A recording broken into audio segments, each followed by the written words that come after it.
everyone, welcome back to Penny for Your Thoughts. We're back for our third episode of this season, and today I'm here with Ingrid, another opinion columnist. Ingrid, do you want to introduce yourself? Hi, my name is Ingrid. I'm a sophomore, and I'm an urban studies major here. That's awesome. Okay, so let's jump right into it. Amazing. Today we're talking about your opinion column opinion piece called Penn Owns Philadelphia, but it doesn't have to own us too. Mm-hmm. So this is a really great piece, and I'm so excited we get to talk about it today. I think that, you really came in from a very, very, interesting perspective, or just not even an interesting perspective, but just, a very, something that we don't really talk about enough, I think. Mm-hmm. And I think that, bringing light to this issue was something that I think was very necessary, and I'm really glad that you did hit upon it. But I was just wondering, what was the response that you got kind of from this article? The response was really good overall. I actually didn't get or haven't yet gotten any really negative feedback, which is new because I've written other stuff about gentrification before and that hasn't been received as well. But I did get several emails from alums. So in the article I do talk about the 1969 sit-in that students at Penn had. That was the largest sit-in that Penn has ever held. It was in College Hall, and they secured $10 million for affordable housing from the university. And I got an email from an alum who graduated in '71, and so he was there during it, and he was telling me about that. And so that was just so cool to have someone who was there for that moment of history reach out to me and tell me that I did a good job. Yeah, that's so cool. And I think that that's really kind of, what that's all about at the end of the day. Mm-hmm. When someone can resonate with something that you wrote and you're, showing that you still really, this is something that we still really care about. And even if, it's not as spoken about as it maybe was when that sit-in occurred, or, even if there's not as much awareness about it, knowing that people still care, I think it's really what makes everything worthwhile, and absolutely bringing that attention to it. Just kind of a follow-up on that, what do you wish that you could kind of follow up on after writing the article? Because I know, you have such a word limit for these articles. We really do. Yeah, I mean, I got a few questions about how the piece not being super nuanced and the piece kind of suggesting that Penn shouldn't have expanded at all. And I really don't say that in the article because I do understand the value in expanding Penn and making its services more available to so many students. So I think it would be helpful to clarify the ways in which I think Penn could have expanded in a healthier way, maybe offered so much more compensation to the people they hurt, acquired buildings that were actually not being used, not homes that were currently being lived in. So I guess I wish that I could, if I had a bigger word limit, if I had more space to share my thoughts, I would like to focus more on what Penn could have done differently rather than criticizing what they did. Mm-hmm. So just adding more. Yeah, absolutely. I think, but honestly though, I think, one of the things that I didn't even know about was, I didn't even realize, how much that we had really expanded throughout our time. Yeah. And I think that was something that was really, really interesting to read about and to really see I didn't know that the high rises, obviously I knew that they were built more in the 60s they were later era. Yeah. But I didn't know that was that wasn't originally part of campus. Yeah. And I think that people don't really realize that, and you just see campus as it is and you're okay, yeah, maybe we expanded a bit, but no one really understands the full scope and kind of the gravity of the situation at hand. Mm-hmm. And it's so interesting because it's I mean, I live in the high rises, you're on this territory that's just that wasn't always part of the school, but you walk around campus and it feels like your campus, but people used to live there. Mm-hmm. And then people were forced out. So it was just really, I thought it was really important to talk about, but also to bring up the idea of okay, what hand do Penn students play in that, right? Because I hear so many people criticizing Penn, and I criticize Penn a lot in my columns. But I do think it's interesting to question, we're actively benefiting from all of the bad things that Penn has done. So how can we square that? And how can we justify our time here? And I think the only way to do that is to be knowledgeable and to push back when the university does really harmful things. Yeah, I totally agree with you. And I think that, I think that a big thing is, honestly, like, I think this article for me was like an eye-opener too, even. And I think that that's honestly what's so special about articles like this and the opinion columns and things like that, because you might not know. Like, I come to school, I'm like not really thinking about like, okay, where am I living? Like I said before, I live in the high rises too, and I was like, I don't really think about like, okay, where am I living? What was this before? And to just like take a step back and to think about it and to be like, okay, this happened. And obviously, like, we see it as, like, well, this is my place of living, and, like, how could I complain about XYZ thing because I'm living here, whatever. But, like, I think thinking about the implications of everything that, came before, and just thinking about it, and just understanding that, and just trying to, better the university by having, like, conversations about it, by, opening your mind to different things in regards to, what the city, like, what this area of the city is, and I think that not only are we in Philadelphia, which is a big city, we're in West Philadelphia, which is a very different vibe, I would say, than the rest of Philly, and I think to continuously, like, kind of alter West Philadelphia is just such a disservice to the people who have lived here for so long and who have, made their lives here, and to push them out for the sake of, education, and for the sake of us. Exactly. It's just incredibly unfair. Yeah. I mean, like, West Philadelphia has some of the lowest high school graduation rates in the country, and then it's right where this big university is. And so it's like, what does that say? Why aren't we... Penn talks a lot about how it fuels the Philadelphia economy, but I think it does so in some harmful ways. Yeah, absolutely. It just... It feels like a really big disconnect, like such a great institution, a top 10 university, and you're sitting here in a part of the city in which, again, such low rates of graduation. Yeah. And, like, obviously there's a lot of, just, like, a lot of like, there's a lot of people getting pushed out of these homes, getting pushed out of, like, these areas in which, there's already clearly a disconnect. And it's like, how can you continue to kind of, be so blind to the fact that you're pushing people out who are not as fortunate as the people who are here at this university, and who are not, going to have as easy of a time to relocate somewhere else. This is their home, and you're just willing to push them out, and you're willing to just make them, they'll figure it out. It's not fair to make people figure it out when they've been having to figure it out for, like, their entire lives. Like, that just seems just so incredibly, like, just so upsetting, honestly, to me. I'm completely, like, appalled. Honestly, and it was really nice to, like, just think about it again. And I think that your piece really, like, made me think about it again. And I was really, really happy to, like, get to see people, like, who are speaking out about this issue, because I do really think that it's really important.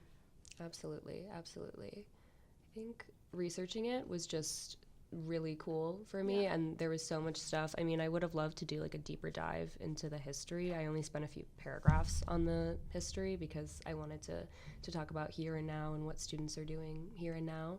But it was pretty crazy to read about. I mean, this whole idea of University City was just like a whole marketing scheme, like, people didn't start naturally calling it University City. Like, that name was, like, slapped on it to distinguish it from, like, the, quote, blighted West Philadelphia. Like, West Philadelphia, like, this part was targeted. Like, where Penn is was targeted as, like, an area for redevelopment, and then Penn built over it. And they were like, let's call it University City because that'll, like, make people want to come here and make people feel safer. And it's just crazy that it was not always called that. Like, we live in a very manufactured, like, community at Penn. It's, I actually always found it, like, quite weird because, like, when I came to visit, I mean, I'm from not around here at all. I'm from Miami, and I always thought it was, like, really weird. I was like, well, why is it called University City? Like, this doesn't make any sense. Like, and I was like, okay, I guess, like, we have Drexel, we have St. Joe's close by, we have Penn, and I guess I was like, okay, like, but this just kind of seems, like, a little bizarre. I was like, this is still West Philadelphia. I was like, there's no disconnect between, like, you walk down one street and all of a sudden you're not really on Penn's campus anymore, and it's like, that's not University City, but, like, here, like, these, like, random borders that we have that are just considered to be University City, literally just for the sake of, like, marketing. And, like, the idea of being safe, and I just think that that's just kind of, or being safe, I think that that's just, like... I mean, yeah, talking about safety is like a big thing, because I remember I wrote my first opinion column ever last semester about safety and about this idea that like Penn students are so scared for their safety living in this city, and like we're at Penn, we're in like the safest place you can be in this city. And so acting like we need to expand Penn further to get rid of crime, crime still happens. It just doesn't happen to you because you have all of these security guards, Penn police posted everywhere, and like, yeah, students should feel safe, but like everyone should feel safe. And so like gentrification, expansion of this school is not actually going to reduce crime. Yeah, I think I agree with you completely. And I remember when you wrote that article. That was, I remember when you wrote that article, and I just remember thinking, like, you're so incredibly right. Like, this is a place, my parents always, like, freak out because they are actually, like, they're like, we prefer you to stay on campus than to leave, like, to go into, like, Center City or things like that. They're like, we feel like, you know, at least you have, like, resources here. Yeah. And, like, to like, you know, you have security guards, you have, like, all this stuff, like, as you said, to feel protected. And I just always think, like, how privileged are we to have that type of protection? Oh, absolutely. And, like, how privileged are we to, like, be scared of what's outside of this Penn bubble, you know? And I think that, you know, that's not something that everyone has. And I think that a lot of people, you know, are kind of, they feel a little bit entitled as a Penn student, I would say, in terms of, like, expansion and things like that. They're like, well, I'm paying all this money to go to this school and I'm getting this education, like, therefore I should be allowed to, you know, or the university should be allowed to go wherever they want and say, like, for my education. And I think that, you know, you kind of have to look at it from, like, but it's not all about you, you know, and it's like, it's not all about your education, it's also about the lives around you and like the place that you chose to go to school and the city you chose to be in. Yeah. That was like a big topic that I was trying to explore, that idea that like we chose to go here, because it was getting really difficult in my head for, like, I'm going back to this, I know we already talked about this, but like just about this idea of criticizing Penn while you're a student at Penn, like that. I don't know, I've heard people, and several opinion columnists have written a lot of stuff that's critical of Penn, and people are like, well, you go there and you made the choice to go there. But thinking about it, it's like, if we didn't go here, like, other people would, you know, like, there would be other, like, if I made a choice and I was like, I'm boycotting Penn, I'm not going to go to Penn because Penn is a horrible institution, okay, but someone else is just going to be here, and then they're going to do the same thing. So that was something that made me think more of like, okay, even though, you know, like, I'm here at this school, I can still make the best of my time here, and in a way that's good, you know, because like someone else could be here doing harm. And I think by being students here, we are doing some harm, but I think that we have to just make a really conscious effort to counteract that. Absolutely, yeah. And I kind of wanted to ask you kind of along those lines, like, as you wrote this article, what kind of inspired you to write it now? And like, what kind of drove you to making that like step and like starting your research, and like what kind of kickstarted this whole thing for you? I'm trying to think. I mean, I've just been like, it's definitely just something I've been thinking about a lot, like when I walk around Philadelphia, when I walk around campus, and I just like, I volunteer in West Philadelphia, and so every time I'm like on the SEPTA on the way there, you can just see like how it changes so much, like out the window. Things just like, you can tell when you're leaving University City, because this area is like so highly developed. There's so many like stores and so many like really nice townhouses, and then as you kind of get into West Philadelphia, it's like you just see that things like are different, and that there aren't as many retail locations, there aren't like as many really nice apartment buildings. And so that's just something that's been on my mind, and so I wanted to look more into how that happened and how a lot of people got pushed over there, like pushed way further into West Philadelphia after Penn started expanding. And then I've also been, you know, like, I'm a sophomore, but I'm a transfer student, so I wasn't here last year when the whole UC townhomes protests were happening, but I had heard about them, and so that was also just something that I really wanted to learn more about, and I felt like was really connected to the current issue as well. Yeah, absolutely. I remember actually I was recording Bite Size at the time, and I remember like just reading that article, and I was like, wow, like this is absolutely insane. And I think that, you know, for me, I'm like, obviously I'm from Miami, and there's different parts of Miami as well. Like I would say I'm definitely like not from like the main part, like I'm more from like the suburb area. But I always think about that because it's kind of the same story, you know, and I think that every city kind of has that thing. And I think that here it's probably a little bit more extreme. I think that like the big divide is much like, you know, the divide is bigger, you know. Yeah. Like the difference between University City and like the rest of West Philadelphia is like a stark difference, you know. Whereas I feel like in Miami, I like saw it, you know, there's obviously like different areas. Like I would say like Liberty City is like it's a big area that like, you know, it's a very much like underrepresented area, and there's like a lot of, you know, poverty there. And, you know, but right next to it, they're gentrifying it too. There's this area called Wynwood, and it's like the most luxurious, like the biggest, you know, like the coolest buildings, like the coolest, like so much art is there, like, and then there's Brickell, which is like the same thing, huge luxury buildings, like luxury stores and things like that. And then you still have Liberty City, which is literally right there. And it's like, you're like, you know, completely, and you continue to push these people out to build these, you know, Prada stores and Gucci stores, and like these people are still like struggling here, and you're not doing anything to like like to serve them. And I think that that's holds true here as well.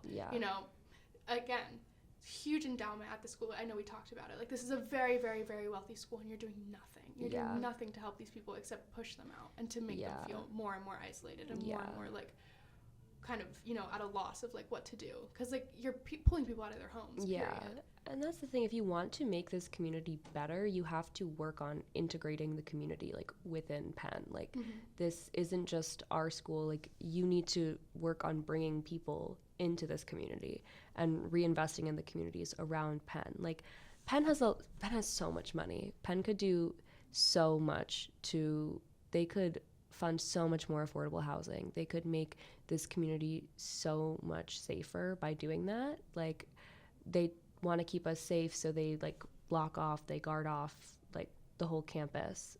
Okay, but like the real way to stop crime is to reinvest in communities and make sure people have enough money to live on, make sure people can feed their families. But instead, they're just not doing that, and they're just pulling people out. And even if, like back in the 1960s when that happened, like that's not that long ago. There are still so many people that remember experiencing that.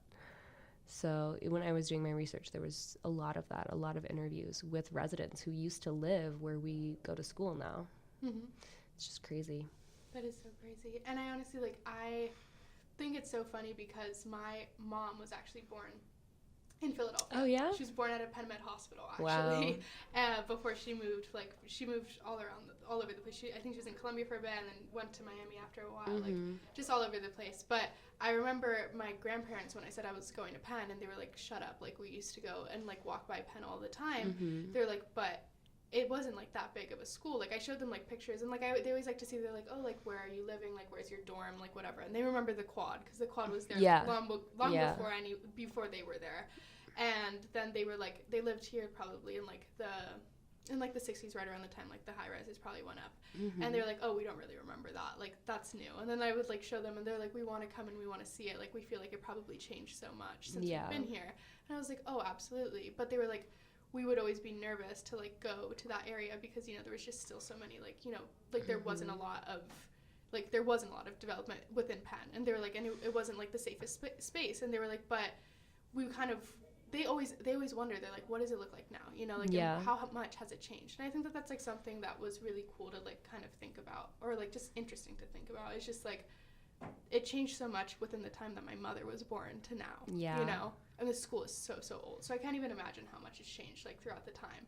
And, like, just the way that, you know, West Philadelphia has developed. And, like, they kind of live, like, far from, like, Philadelphia proper. But they would always go to, like, the row houses, like, and all that stuff, you know? And they would, like, go, and they, like, loved being here. And I think that, like, it's really cool to have such an old university here, like, sitting in here, but also with having an old university and having, like, this established place comes with, you know, respecting those around it, as we talked about before. Absolutely, yeah. And it is an old university. Why do we keep having to change it so much? Like, in the way that, like, why do we keep having to build more stuff and making it, I don't know. There are good things about expanding for us, but while that's being done, they could be doing a lot more to mitigate the harm. Absolutely. And for an institution that's been standing here for so long, you would think that they would get, like, a handle on it, or like a way to approach this, right? You know, like a way to just think about this maybe differently, because clearly the efforts that they've been making have not been working out in the way that they want them to, quote unquote, you know? No, I agree. Yeah. Well, this was so fantastic. We do this little segment at the end of our shows where we like to tell each other, or like just say to our cameras, a little hot take. Okay. So what is your hot take? Like, my hot take is that Qdoba is better than Chipotle. Wait, I totally agree with that. Oh, so I guess it's not that hot. But, like, that is a hot take to some people, I'm sure. I've gotten a lot of hate for it in the past, but I'm glad that you agree with me. Wait, I totally agree. I mean, obviously here, because the Chipotle here sucks. It's not good. But I think in general, I would stand by that. Oh, I agree. Mm-hmm. My hot take of the day is, I have, like, my list running because, like, I don't want to run out of them, but so good. Mine is, if you shower in the morning, you're gross. And and let me, not gross, but for me, I don't like to shower in the mornings because I, like, don't like to get into bed without being, like, washed. I agree with you. I do agree with you, honestly. But that doesn't make it, okay. But then, like, I've heard the other side of the argument. They're like, well, like, you're washing yourself in the morning, like, who cares? And then you go throughout your day, and it feels so much better because you're, like, clean throughout the day, whatever. I've heard that argument, but then it's like you're still getting into bed. Yeah. Unshowered at the end of the day. I mean, like, I was talking about this with my roommates the other day. Guys, I'm sorry. Maybe this is a really hot take. I'm like... Oh, my God. Maybe this is a really hot take. I don't think it's that bad. I was talking about this with my roommates, and they were like, okay, shower in the morning, absolutely, like completely necessary. Shower at night, maybe if you feel dirty. And I think that that's appropriate. If you feel gross at the end of the day, by all means, go for it. Well, but absolutely. But if you're like, I don't know, I'm a night person. If you stayed in bed all day, like, yeah, like, you don't need to, but like, that. Yeah. So yeah, I guess that's just my hot take of the week, guys. Amazing. Well, thank you so much for being here. I really enjoyed our conversation. I thought it was really, really great. And thank you guys for listening. We'll see you guys in a couple weeks.